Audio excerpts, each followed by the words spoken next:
The Stanford Prison Experiment is a lie. For decades, it's been taught as proof that normal people turn evil when given power. But here's the truth. It was faked, staged, and exaggerated. So how did this so-called groundbreaking study fool the world for so long? Let's uncover the real story. Zimbardo, a psychology professor at Stanford University, wanted to explore how power, or having no power, affects how people behave. He wanted to see what would happen if some people had authority and others did not. So he designed an experiment, aka Stanford Prison Experiment. He recruited mostly male college students who needed some extra money.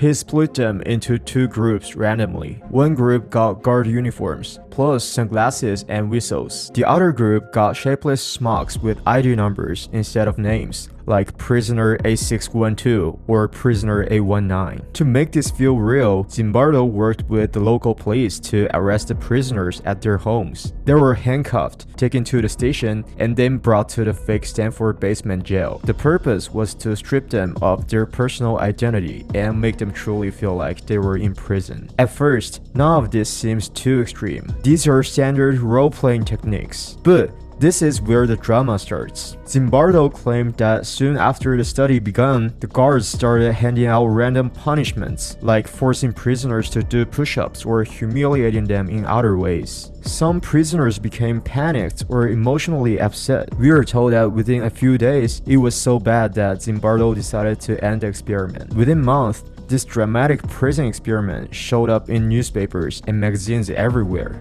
It even got the attention of Congress, where Zimbardo spoke about prison conditions in the United States. The main takeaway for many was that average people could quickly become cruel if placed in a certain environment. The message sounded simple. Blame the environment, not the individual. The Stanford Prison Experiment soon became the go-to example for how good people turn evil. Documentaries covered it, films dramatized it, and it became a staple in psychology classes around the world. Teachers often said, give someone absolute power and they'll probably abuse it, pointing to Zimbardo's study as proof. People even used it to help explain horrible events like the Holocaust or war crimes, saying that normal folks could be driven to do terrible things by the roles they were given. One of the most famous scenes was the breakdown of prisoner A612, a volunteer named Douglas Corpy. According to the official story, about a day and a half into the experiment, he began shouting things like, "I'm burning up inside, I can't take it anymore," and seemed so upset that he wasn't let go. Many saw this as clear evidence that the guards' cruelty was real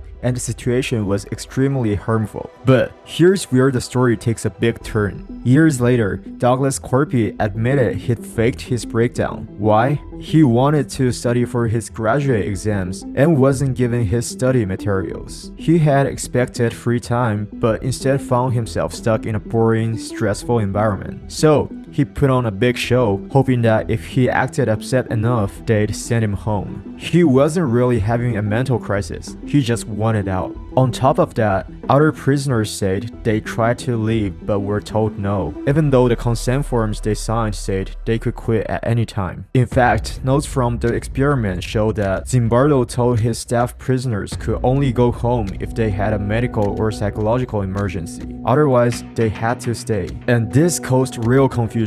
The participants felt they were truly trapped, which created even more tension. From a research standpoint, this is a huge problem. Ethical rules say volunteers must be able to quit whenever they choose. But Zimbardo's own records show that wasn't how it worked in practice. What about these sadistic guards? According to the official story, they naturally turn into bullies as soon as they put on the uniforms. Zimbardo often claimed nobody told them how to behave. They just run with their roles. But later interviews and audio recordings proved the guards were encouraged to be tough. An undergraduate warden named David Jaffe advised them to make prisoners feel scared and bored, verbally harass them, and punish them for any wrongdoing.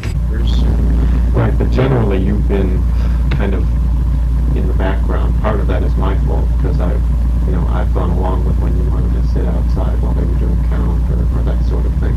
But we really want to get you active and involved because the guards have to know that every guard is going to be what we call a tough guard. And so far,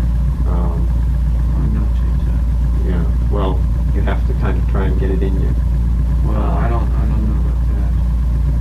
See, the thing is, what I mean by tough is, you have to be firm, and you have to be in the action, and that sort of thing.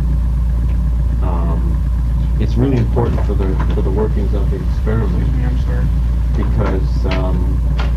Because this, whether or not we can make this thing seem like a prison, which is the aim of the thing, depends largely on the guard's behavior. But why does this matter? Because the experiment's official conclusion was that the guard role alone caused the cruelty. But if guards were told to act mean, then the idea that they just turned evil on their own doesn't hold up. In reality, Zimbardo and his team heavily influenced what happened. Another key point is that Zimbardo himself wasn't just observing from the sidelines. He was playing the role of prison superintendent. He answered prisoner complaints, gave orders, and effectively ran the jail. This meant he wasn't just a scientist in charge, he was part of the prison system. Having the lead researcher also act as the superintendent made it impossible for him to stay neutral. Participants saw him as a person with real authority. They were more likely to follow his suggestions, whether he said them directly or implied them. Zimbardo later admitted he got too caught up in his superintendent character, but for a long time, he claimed the guards acted on their own. So how did the Stanford Prison Experiment become so popular if it had such major flaws? A big reason is that it arrived at the perfect moment. In the early 1970s, American prisons were in trouble. Riots and uprisings at San Quentin and Attica highlighted terrible living conditions that led to violence and death. Politicians, journalists, and regular people wanted to understand why prisons were so brutal, put people in a strict and unfair environment, and they'll turn cruel. The media loved this story. College professors showed it to students saying, "It appeals to our fears about human nature." Over time, it ended up in countless psychology textbooks as if it were solid facts, almost never questioned.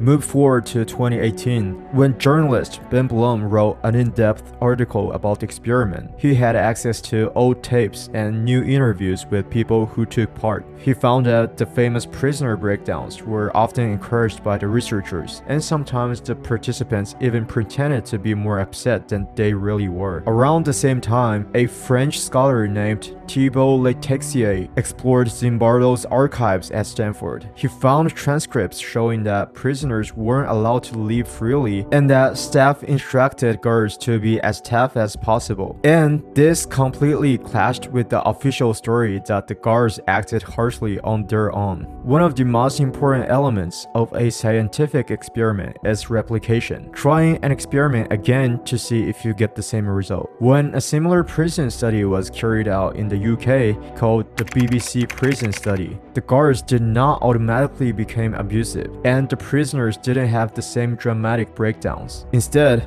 people tried to reason with each other, form groups, and solve problems together. This suggests that the Stanford Prison Experiment's outcome isn't universal, especially when no one is telling guards to be mean. Thank you for watching. If you found this video interesting, make sure to hit the like button and subscribe for more. It means a lot.